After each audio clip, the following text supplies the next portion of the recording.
Tammin stood at the observation deck of Harmony's Edge Station, his hands pressed against the cold glass as he watched ships of impossible designs drift through the darkness of space. 3 months ago, he had been teaching xenobiology at Seoul National University. Now he was living among the aliens he had only studied in classified files.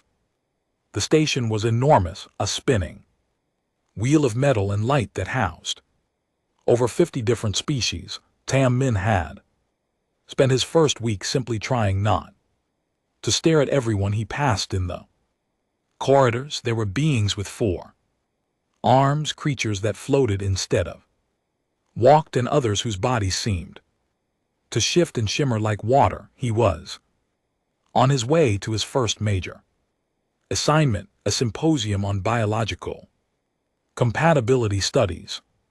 The United Earth government had sent him here as part of the cultural exchange program, hoping to learn from species that had mastered space travel thousands of years before humans even invented the wheel. The conference room was filled with scientists from across the galaxy. Tam found a seat near the back, trying to make himself small. A human at a galactic scientific conference was still a novelty. Most species viewed Earth as the new kid who had barely figured out how to leave their own solar system. That was when he first saw her. Veller entered the room with the quiet confidence of someone who had spent decades mastering her field. She was Kilthurian, a species known throughout the galaxy for their contributions to medical science. Her skin had a faint blue tint that seemed to glow softly under the station's lights. Her eyes were large and dark with vertical pupils that reminded Tammin of a cat. She wore flowing robes that marked her as a senior researcher. She took the podium and began her presentation on reproductive biology across different species. Her voice was melodic, translated perfectly by the neural implant all station residents received. Tammin found himself leaning forward, fascinated not just by the content but by the passion in her delivery. After the presentation, researchers mingled and discussed the findings. Tammin gathered his courage and approached Vellera. She was speaking with 2 other scientists, but when she noticed him, she smiled. "You're one of the humans," she said. "It wasn't a question. I've read your paper on mammalian reproduction. Fascinating work." Tammin felt his face grow warm. "Thank you. Your presentation was incredible. I had no idea that conception was so complicated for most species." Veller and LT Unk and GT's expression shifted to something sad. For Keelians, having a child is the work of a lifetime. Sometimes several lifetimes. We must undergo genetic matching, medical treatment, synchronization procedures. Even then, success is rare. How rare? Tammin asked. "My life partner and I have been trying for 80 years. We have a 12% chance of success." She said it matter-of-factly, but Tammin could hear the pain beneath the words 80 years. Tam couldn't hide his shock. On Earth, most couples can conceive within a year, sometimes on the first try. Veller stared at him. "That's impossible. No advanced species has such high fertility rates." "But we do," Tammin insisted. "Human reproduction is actually very efficient. We don't need any special procedures or matching. It just happens naturally." The other scientists had stopped their conversations and were now listening. One of them, a tall being with crystalline skin, laughed. "The human is joking. Such primitive efficiency would be unprecedented." But Valera wasn't laughing. She was studying Tammin with an intensity that made him uncomfortable. You're serious, R.E. Faye. You're serious, completely serious. She pulled out a data tablet and began making notes. I need to study this. Would you be willing to share human reproductive data with me? This could be important. I need that. Conversation was the beginning of their partnership. Over the next several weeks, Tammin and Veller worked together almost every day. She was hungry for information about human biology, and he was equally fascinated by the complexities of Kelthan reproduction. They met in labs, in cafeterias, and eventually in the station's observation lounges, where they would talk for hours. Veller told him about her world, a planet of towering crystal cities and vast knowledge archives. Tammin shared stories about Earth, about oceans and forests, and the chaotic beauty of human civilization. Your species is so young, Velara said one evening as they watched a nebula through the observation window, and yet you have something we've lost. What's that? Vitality. Life comes easily to you. For us, everything must be calculated, planned, forced into existence through sheer will and technology. We've become so advanced that we've forgotten how to simply be. Tammin turned to look at her in the soft light of the nebula. She looked almost ethereal. Maybe that's why we're here. To remind you, Veller smiled. And for the first time since meeting her, Tam saw genuine hope in her eyes. Their friendship deepened over shared meals and long conversations about everything from philosophy to the best way to prepare coffee. Veller tried Earth food and declared it aggressively flavorful. Tam tried Kethethurin nutrition supplements and politely said they were interesting. There were awkward moments too. Once Tammin accidentally insulted a Calthurin elder by offering a handshake, not knowing that physical contact was reserved for intimate partners. Veller had laughed and explained the custom, then taught him the proper Kilirian greeting, a slight bow with both hands pressed together. But through all of it, something unspoken was growing between them, something neither of them was quite ready to name. One night as they reviewed data in the lab, Velara suddenly asked, do humans feel attraction to other species? Tammin heart skipped. I think we can. Velara didn't answer immediately.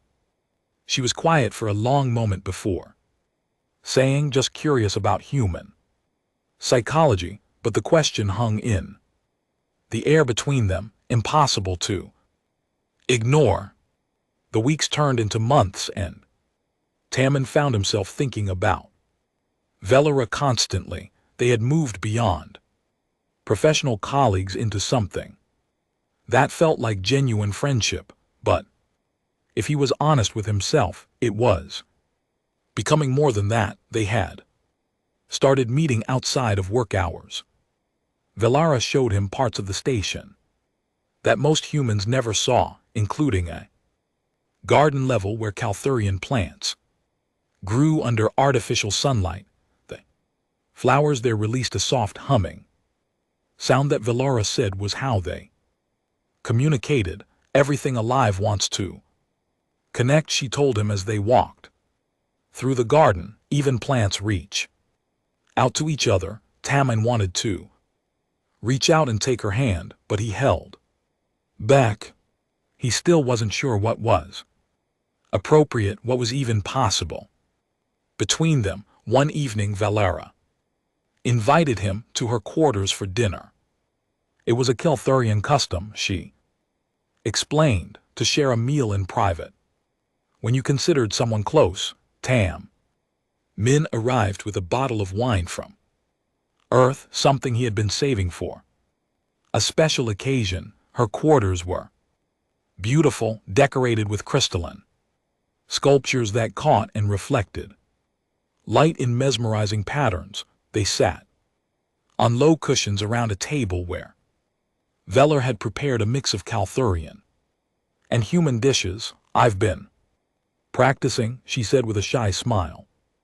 "I wanted to make something you would enjoy." 112. The food was actually good, and Tammin told her so. They ate and drank and talked about everything. But eventually the conversation turned serious. "I received a message from home today," Valeria said. Quietly, her glow had dimmed slightly. Sign of sadness that Tammin had learned to recognize. "My life partner has decided to stop trying after 80 years. He says he cannot continue with the treatments anymore." "I'm so sorry," Tammin said. "We knew the chances were small. But hope is hard to let go of." Veller looked down at her hands. "Do you know what it's like to want something so desperately and know you will likely never have it?" Tammin thought about his feelings for her, feelings he couldn't express. "I think I do." Veller looked up at him, and something passed between them, an understanding, a recognition. "Your species is lucky," she said softly. "You can create life so easily.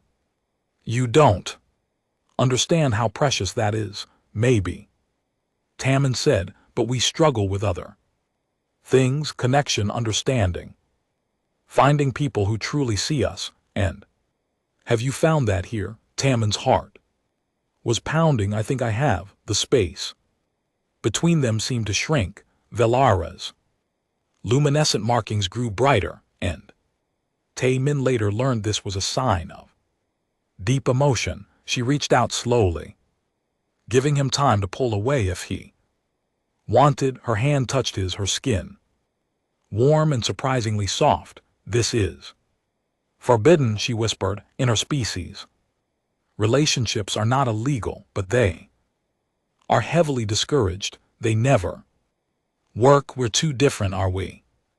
Tammin asked. She smiled sadly. "I don't feel different from you, not where it matters." What happened next felt inevitable. They moved closer, the distance disappearing entirely. Catharan customs and human customs didn't seem to matter anymore. They were just two people who had found something rare and precious in the vastness of space. That night changed everything. 3 weeks later, Tammin was in his quarters working on a research paper when his communication terminal chimed. It was Velara, and she sounded strange. "Can you come to my quarters immediately?" she asked. "Please." Tammin ran through the corridors, his mind racing with possibilities. Had something happened? Was she in trouble?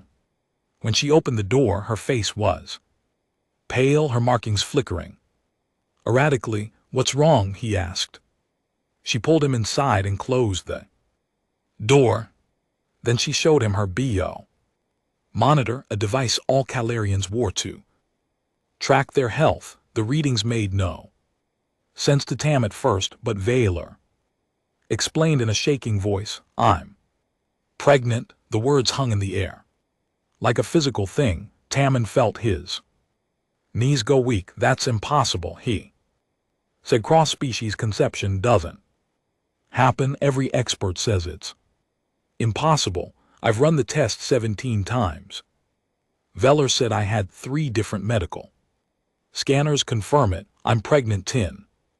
With your child." He sat down heavily, his mind struggling to process this information. "How is this possible?"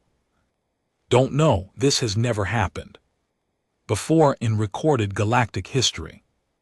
Human and alien DNA shouldn't be compatible at all, let alone produce a viable embryo on the first attempt." She started pacing.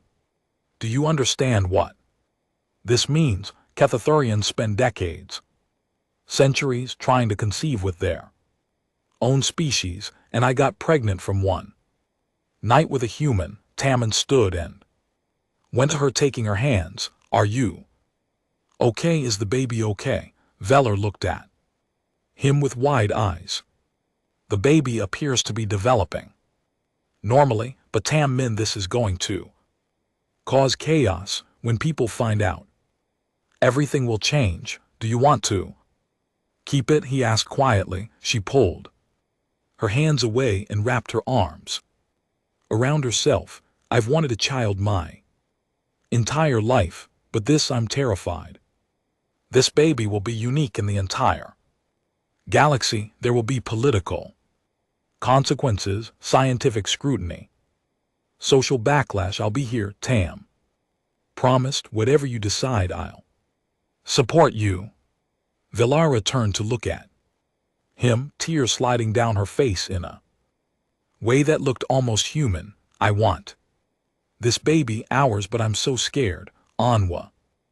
Onwether teen, onwether teen, onwether teen, onwether teen. Tammin held her as she cried, feeling the weight of what they had accidentally created settling on his shoulders. They had made history without meaning to.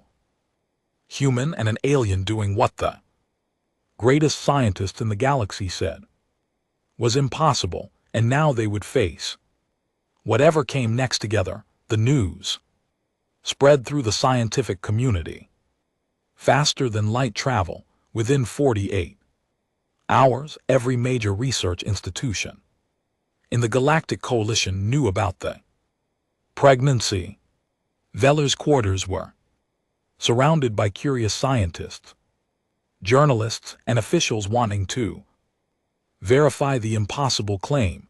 Dr. Hwan, the senior human researcher on the station, arrived to take control of the situation. She was a stern woman in her 60s who had spent decades studying xenobiology. When she examined Veller's test results, her hands actually shook.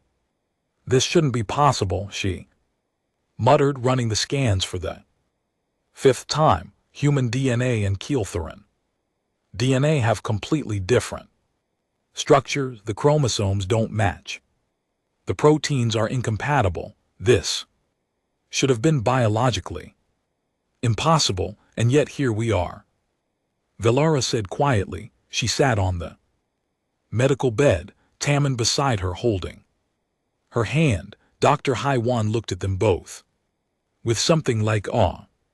Do you understand what you've done? This changes everything we know about reproductive biology. Over the next week, dozens of scientists studied Velara. With her permission, they ran every test imaginable, took samples, created models. What they discovered shocked the entire scientific establishment. Human reproductive cells were incredibly adaptable.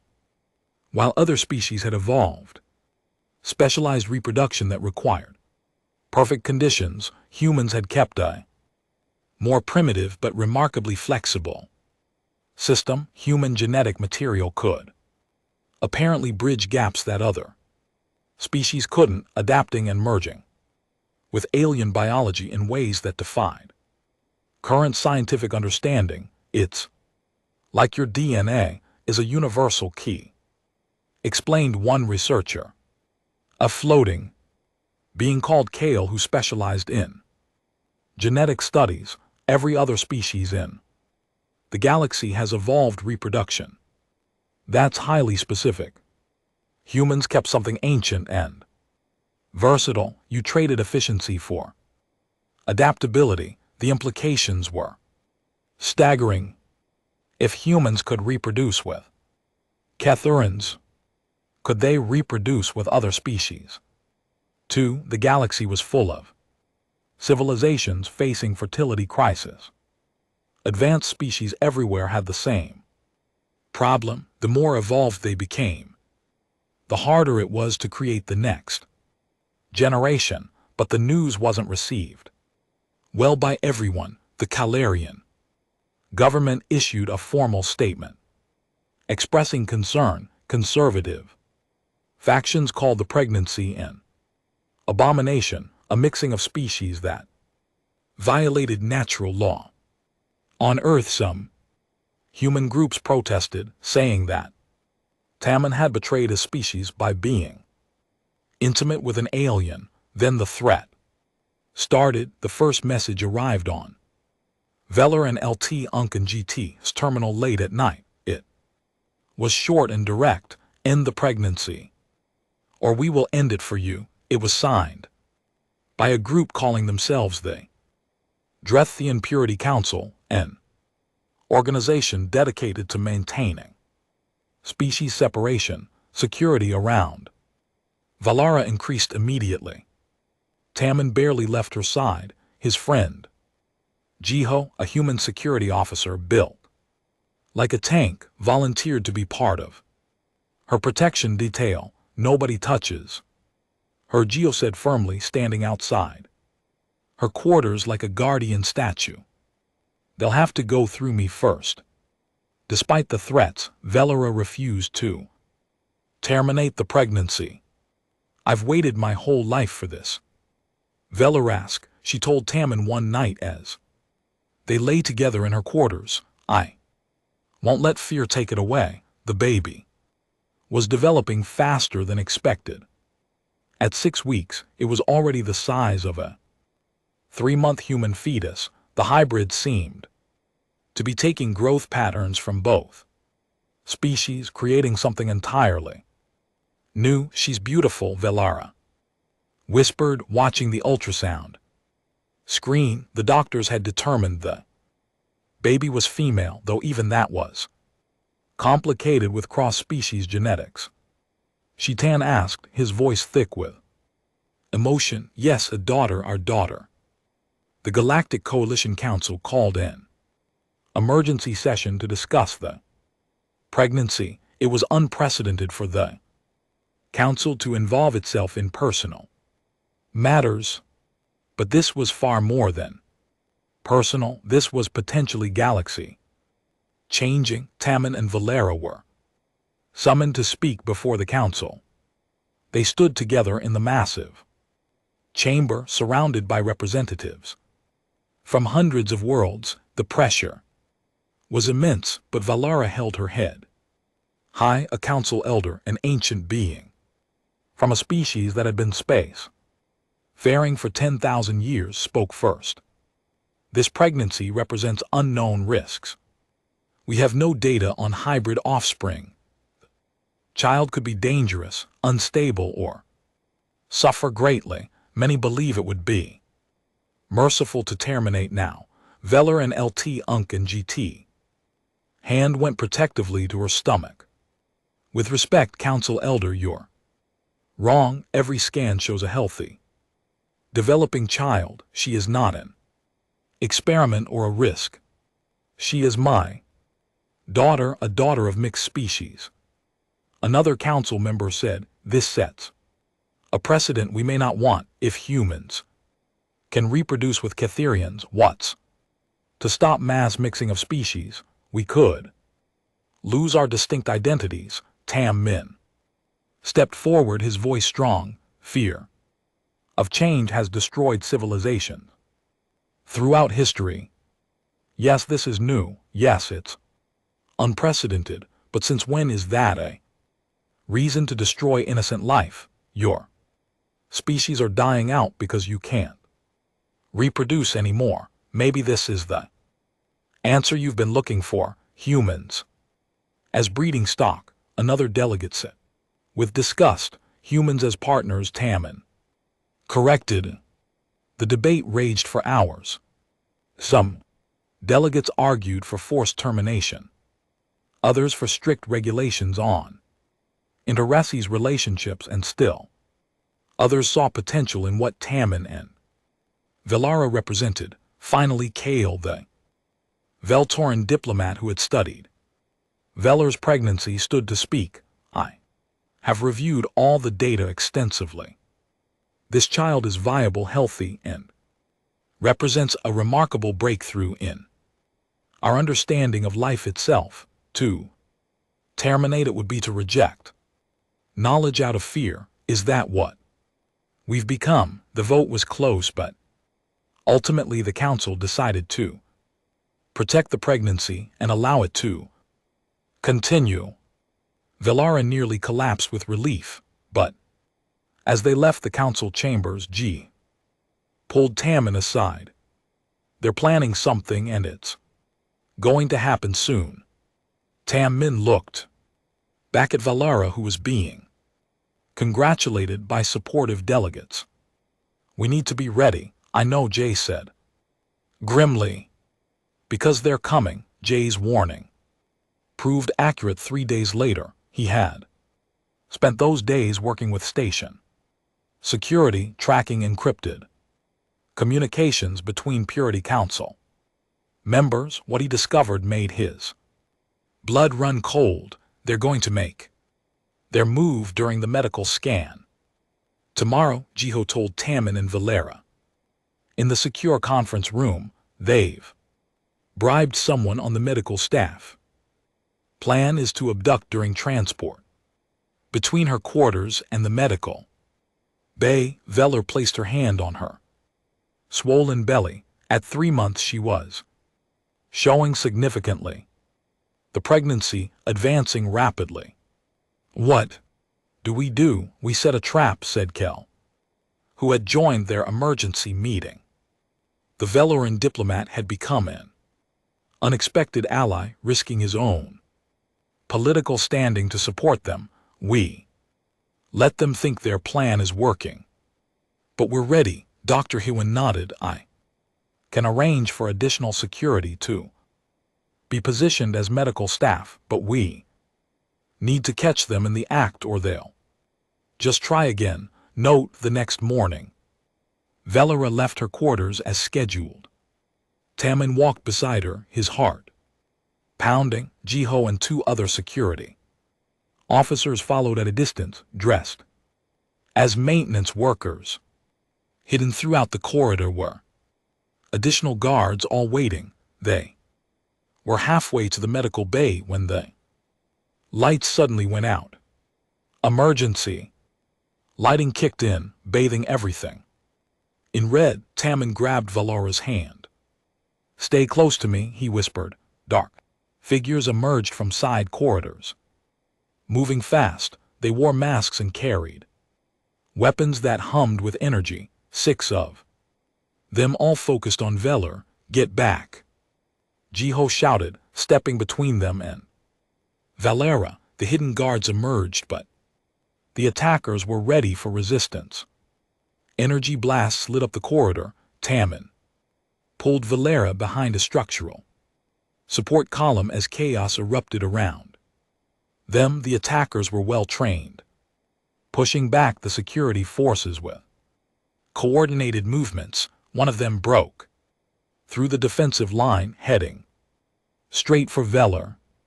Tammin stepped in front of her, knowing he was no match for an armed attacker, but unable to do anything else. The attacker raised his weapon, then Jai crashed into the attacker from the side, taking him down hard. They struggled, but Jiho was a trained combat specialist. Within seconds he had the attacker restrained. The fight was over. Quickly after that, the remaining attackers realized they were outnumbered and tried to flee, but station security had sealed all exits. All 6 were captured. Are you hurt? Tammin asked Valara, checking her frantically. I'm fine, the baby's fine, she assured him, though she was shaking. Thank you, Jay. I'm fine, Jay nodded, breathing hard. Just doing my job. When the attackers were unmasked, the revelations shocked everyone. They weren't fringe extremists. They were respected scientists, officials, even a council representative. The Drethian Purity Council had infiltrated the highest levels of galactic society. Under interrogation, they revealed their full plan. They had intended to take Valara to an off-station facility where they would forcibly terminate the pregnancy. and then dispose of any evidence. They claimed they were protecting the natural order of species separation. You were going to murder me, Valara said quietly, when she was shown the recordings of their confessions. And my child, because you're afraid the scandal rocked the Galactic Coalition. Emergency council sessions were called. The captured conspirators were put on trial, and their testimonies revealed a vast network of species purists spread across multiple worlds. Tammin was asked to address the council again. This time he stood alone at the podium, Valara watching from the gallery with Jiho and Dr. Hwan beside her. 3 months ago, came to this station as a representative of humanity. Tammin began. I was excited, nervous, eager to learn from species far more advanced than mine. I thought you had all the answers, that we were the primitive ones still figuring things out. He paused, looking around at the hundreds of alien faces watching him. But I was wrong. You're not more advanced, you're just older, and you've forgotten something essential. Life isn't about purity or separation. It's about connection, adaptation, survival through change. My species isn't special because we're better. We're just still young enough to remember how to grow, how to mix, how to change and become something new. Murmurs rippled through the chamber. You're all dying, Tammin said bluntly. Your birth rates are collapsing. Your species are ending, not because of war or disease, but because you've become so rigid that life itself can't flourish anymore. And when someone offers a possible solution, you try to kill it because it doesn't fit your rules. A council elder stood. You speak harshly, young human, because I'm angry, Tammin said. Someone tried to kill the woman I love and our unborn child because they were scared of what we represent, not because we're dangerous, but because we're different, and that's pathetic. Valara stood up in the gallery, her luminescent markings glowing bright. May I speak? The council allowed it. Valara came down to stand beside Tammin, her hand finding his. I have spent 156 years following every rule of Keelthuran society, she said. I underwent the genetic matching, the treatments, the endless procedures. I did everything right, and I have nothing to show for it except 80 years of failure with my life partner. Her voice grew stronger. Then I met Tammin. We shared knowledge, then friendship, then something deeper. And without trying, without procedures or planning, we created life. Our daughter is growing inside me right now, healthy and strong. She is a miracle, and you want to destroy her because she challenges your worldview. What would you have us do? Asked one council member. Change, Valara said simply, or D. Out. Those are your options. The chamber was silent. Then Kel stood in his section, his form rippling with emotion. I support the humans in Valara. They represent hope. We should embrace this, not fight it. Other voices joined in.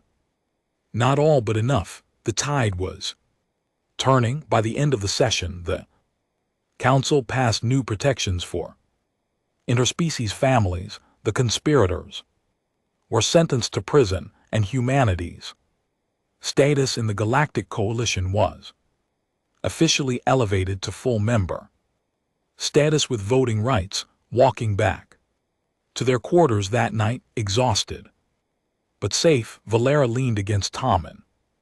We did it, she whispered. You did it, he corrected. You were amazing. No, she said, smiling up at him. We did this together, just like everything else. From now on, the stress of the attack and the council hearings took their Toll, 2 weeks later, Valera woke in the middle of the night with sharp pains radiating through her body. Tammin rushed her to the medical bay, his heart in his throat. It's too early, Veller gasped, as Dr. Hewen and her team surrounded them. She's not ready yet. Hybrid pregnancies don't follow normal timelines, Dr. Hewen said, her voice calm despite the urgency of her movements. We knew this might happen. We're prepared. The next hours were a blur of medical procedures and terror. Tammin held Valera's hand as she labored, her luminescent markings pulsing with each contraction. G stood outside, keeping everyone except essential medical staff away. Kyle arrived and waited with him, both of them silent with worry. I can't do this, Valera cried at one point, exhausted and in pain. Yes, you can, Tammin told her, pressing his forehead to hers. You're the strongest person I know. Just a little longer. Finally, after 6 hours. That felt like 6 years. A cry filled the medical bay. Not quite human, not quite Catherine, but unmistakably the sound of new life. Dr. Hwan lifted the baby and everyone in the room went silent. She was beautiful, tiny and perfect, with skin that held both Valera's blue tint and Tammin's warmth. Fine luminescent markings traced patterns across her shoulders and back, glowing softly. Her eyes, when they opened, were large and dark like her mother's, but with a human roundness. She's perfect, Dr. Hewen whispered, placing the baby on Veller and Lt. Unk and GT's chest. 10 fingers, 10 toes, all organs functioning normally. She's absolutely perfect, Veller sobbed as she held her daughter.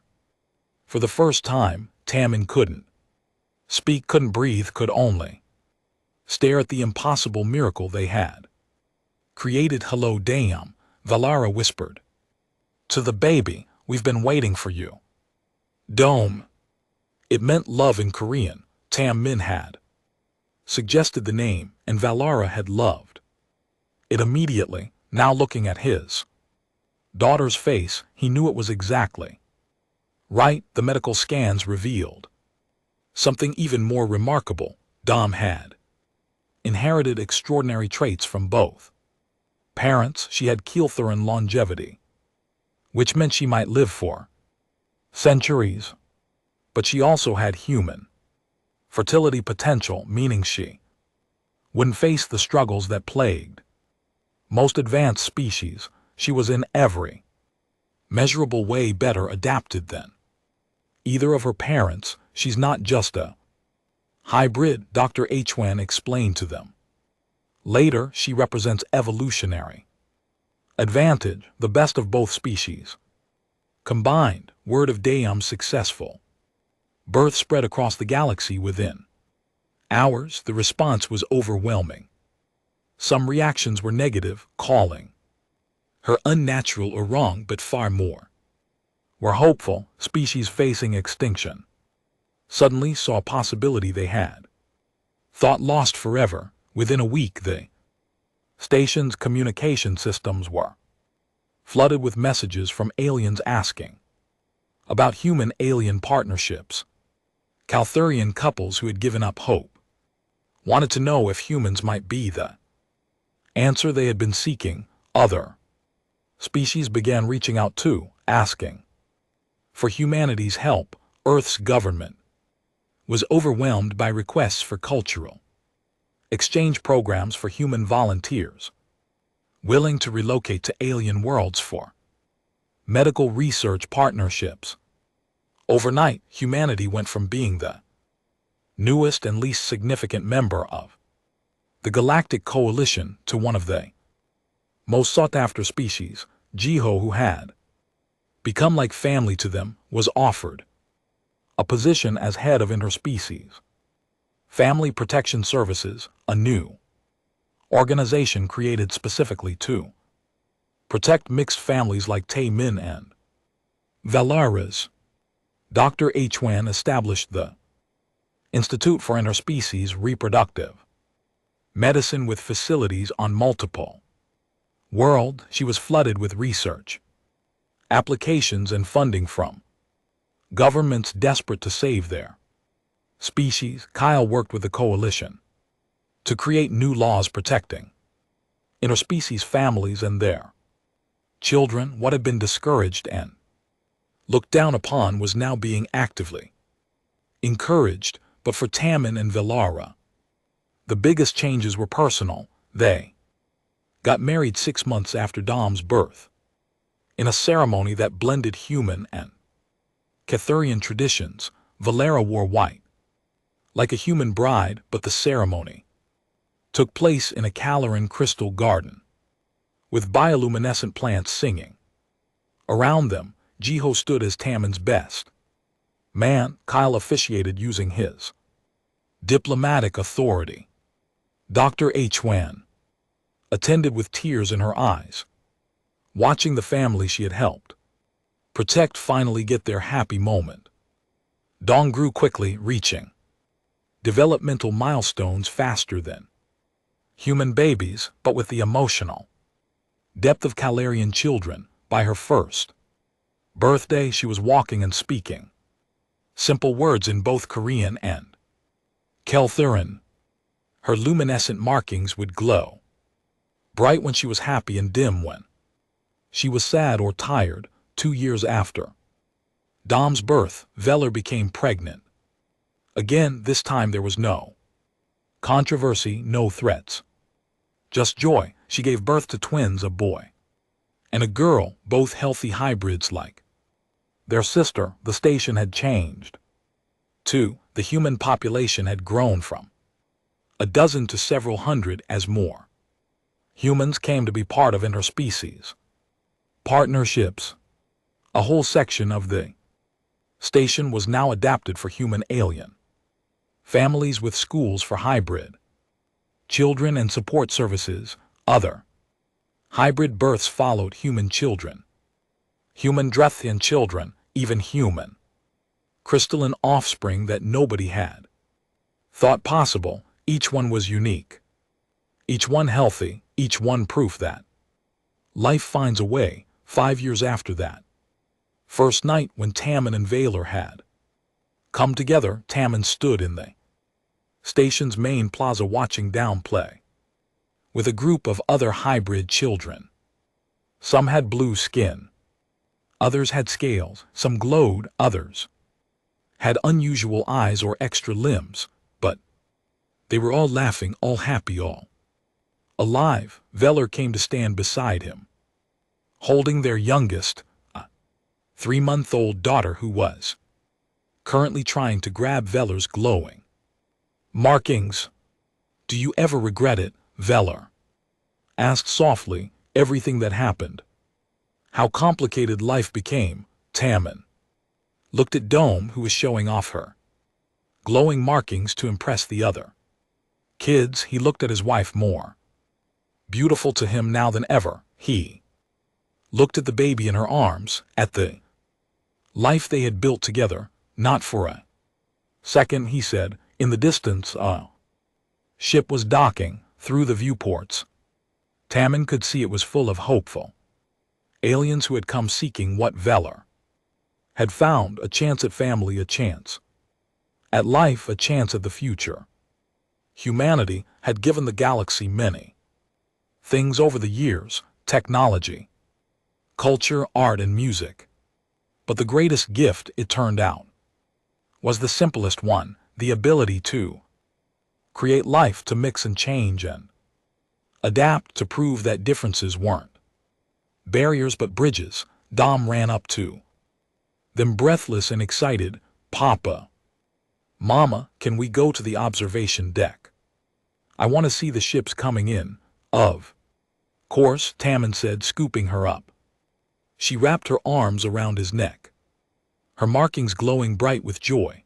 As they walked toward the observation deck, Valara took Taemin's hand. Their family moved through the station, One small family in a growing community of mixed species, all of them proof that the future belonged not to those who stayed separate and pure, but to those who dared to reach across the differences and create something new.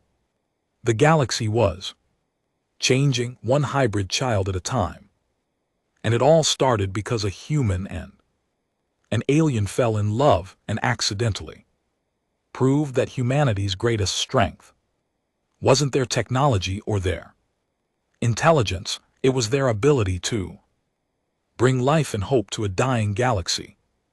One family at a